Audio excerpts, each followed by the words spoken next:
It wasn't the scream that haunted them. It was the silence that followed. At 3:12 a.m. on a freezing October night in Ravens Hollow, Maine, a 911 operator answered a call that still echoes through the department to this day.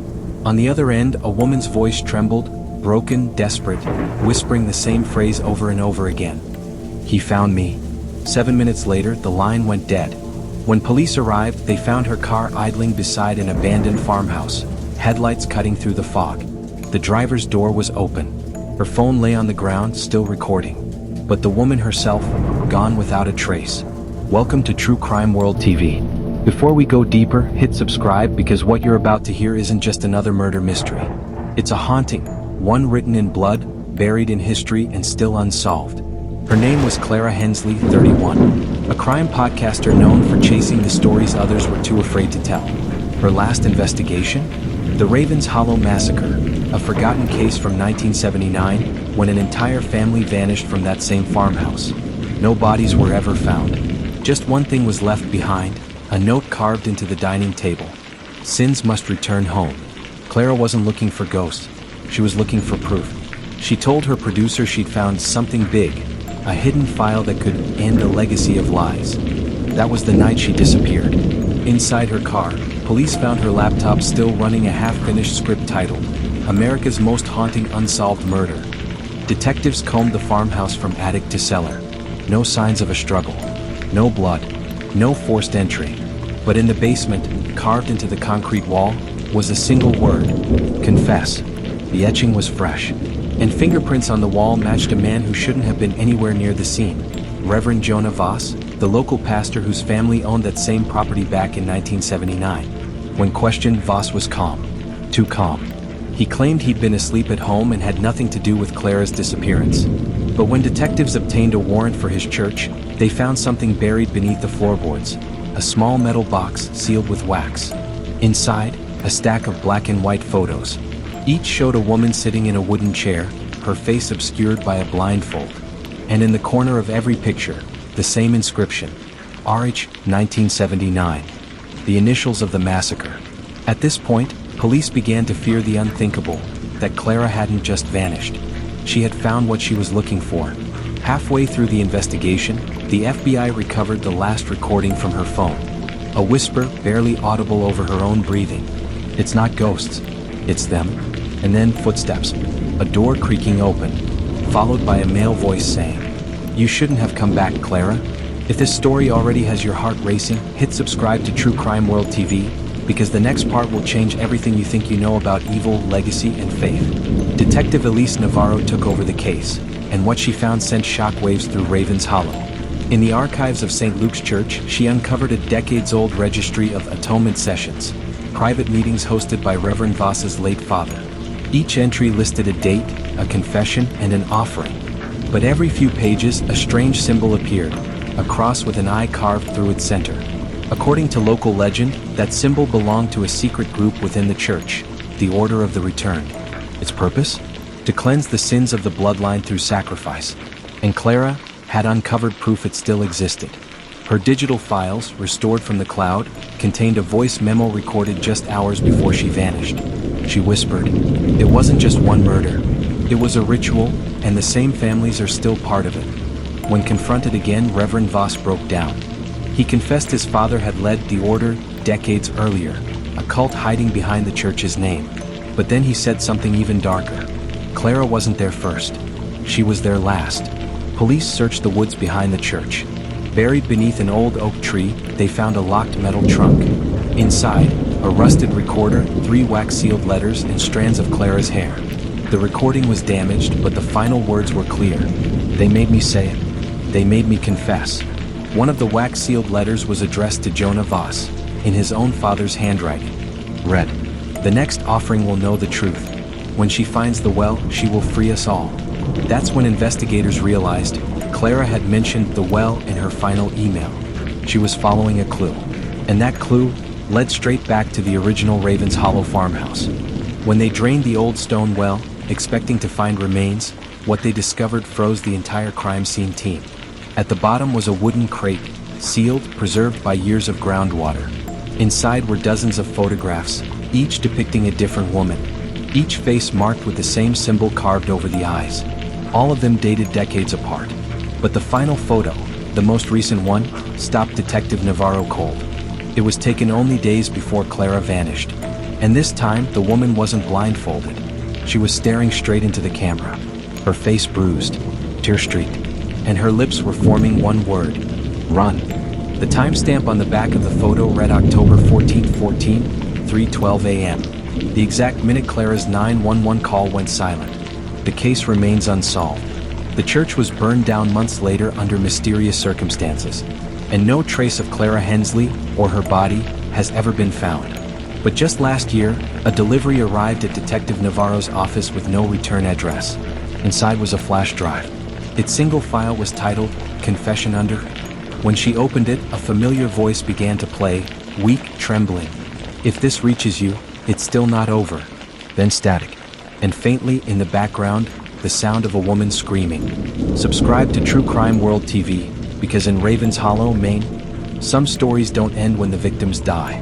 They begin when the truth is finally unearthed. When Detective Elise Navarro pressed play on the anonymous flash drive, the voice that filled her office didn't just send chills down her spine. It shattered her entire understanding of the case. It was Clara Hensley's voice. Weak, terrified, but alive. If this reaches you, it's still not over. Then static. And beneath it, the faint sound of a heartbeat monitor. That's when Navarro realized Clara might not have died in Ravens Hollow. She might have been taken. Before we go deeper into this twisted turn, make sure you subscribe to True Crime World TV, because what comes next is something investigators tried to bury. When the flash drive was sent to the lab, they discovered hidden data, a second audio layer encrypted under white noise. When decrypted, it revealed coordinates.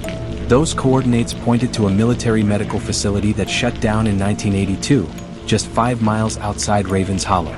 Its official purpose: psychological rehabilitation research. But locals had another name for it: the sanctuary. Navarro and her team drove out to the site. The building stood in ruins, rusted gates, shattered glass, ivy crawling over faded signs that read property of U.S. Department of Defense. Inside, the air was thick with mildew and silence. But in the basement, behind a collapsed wall, they found a door welded shut. On it, scratched into the metal, was the same symbol Clara had discovered in the church: a cross with an eye. And underneath it, smeared in dust, someone had written 3 words: "They watch still." When they broke through the door, they expected an empty lab. What they found instead was a makeshift operating room: tables, lights, bloodstains, and a set of files preserved in plastic cases. Each file contained the same pattern: a name, a date, a word labeled status, returned. One name stood out: Clara Hensley. Her status read, returned, phase 2. And attached to her file was a photo, taken months after her disappearance. She was alive. Well, her eyes wide open but empty. And behind her stood a man wearing a pastor's collar. Not Reverend Jonah Voss. Someone older. Someone they thought had been dead since 1980. Reverend Samuel Voss, Jonah's father. At this point, Navarro's hands began to shake. Because if Samuel Voss was alive, then the Ravens Hollow massacre wasn't a tragedy. It was a cover-up. She sent the files to the FBI, but within 24 hours, her report vanished from the system. Her credentials were revoked, her case access locked, and a single message appeared on her computer: cease investigation. This is not your jurisdiction. That same night, her house alarm tripped. Cameras caught a shadow moving past her window, tall, slow, deliberate. And when she checked her phone, an email appeared from an unknown address. Detective Navarro, you're next to confess. If this story already has your pulse racing, hit subscribe to True Crime World TV, because what Navarro did next flipped the entire investigation on its head. Refusing to back down, Navarro went off-grid. She traced the facility's power grid history and found it had been reactivated 3 times in the past year. The last activation was the same day she received the flash drive. Following the trail, she tracked down a retired nurse from the sanctuary, Martha Klein, now living in isolation. At first, Martha denied everything. But when Navarro showed her Clara's photo, the old woman started to cry. "You don't understand," she whispered. "They never died down there. They became something else." Martha revealed the facility's real purpose: Project Psalm, a government-backed psychological experiment using religious trauma as a conditioning tool.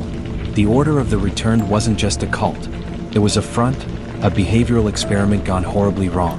Voss's sermons were part of the programming. Victims were forced to confess their sins repeatedly until their minds broke. Those who survived became tools of manipulation.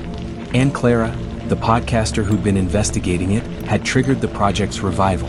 Martha handed Navarro a cassette tape, labeled The Final Confession. When played, the voice on it was unmistakable. Clara again. They said confession frees the soul. But what if the soul doesn't belong to you anymore? Then a man's voice replied, deep, deliberate. Welcome home, Sister Hensley. The order is reborn. Navarro froze the tape. The male voice matched the archived sermon recordings of Reverend Samuel Voss, which meant, somehow, the founder of the order was still alive and running the experiment again. But here's where everything twisted. When Navarro analyzed the background noise, she heard something strange, a mechanical hum matching the same frequency as modern surveillance servers. The recording wasn't old. It was recent, meaning Clara's voice wasn't from 2014. It was from now. Determined to prove it, Navarro returned to the abandoned sanctuary with a drone and thermal sensors. Deep beneath the main structure, her readings picked up active heat signatures, moving shapes, multiple life forms. She descended the tunnels with a body cam, broadcasting live to a hidden secure channel. The footage was later recovered from her car, found abandoned just miles away. At 3:13 a.m., her camera caught a flickering light at the end of a corridor. And then she turned. Dozens of figures stood silently in the dark, dressed in white robes, faces hidden. In the center, a single figure stepped forward. It was a woman. Her hair long, disheveled. Her eyes hollow. Clara Hensley. But her voice wasn't trembling anymore. It was calm. Cold. Detective Navarro. You shouldn't have come here. Then she smiled, that same haunting, empty smile seen in the photos. Behind her, a screen flickered to life, displaying a live feed of Navarro's home office. The screen zoomed in on her computer, where an email had just arrived. Subject line, confession under free. The video cut out there. Her body was never found. To this day, the Ravens Hollow facility is sealed under federal order.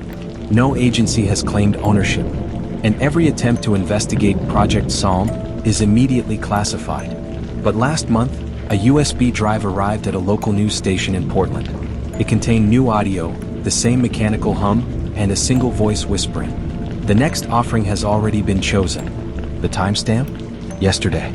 This story isn't over, and the haunting in Ravens Hollow might have just begun again. Subscribe to True Crime World TV, because next, we uncover what's inside Confession Under 3. And trust me, it's not meant for human ears.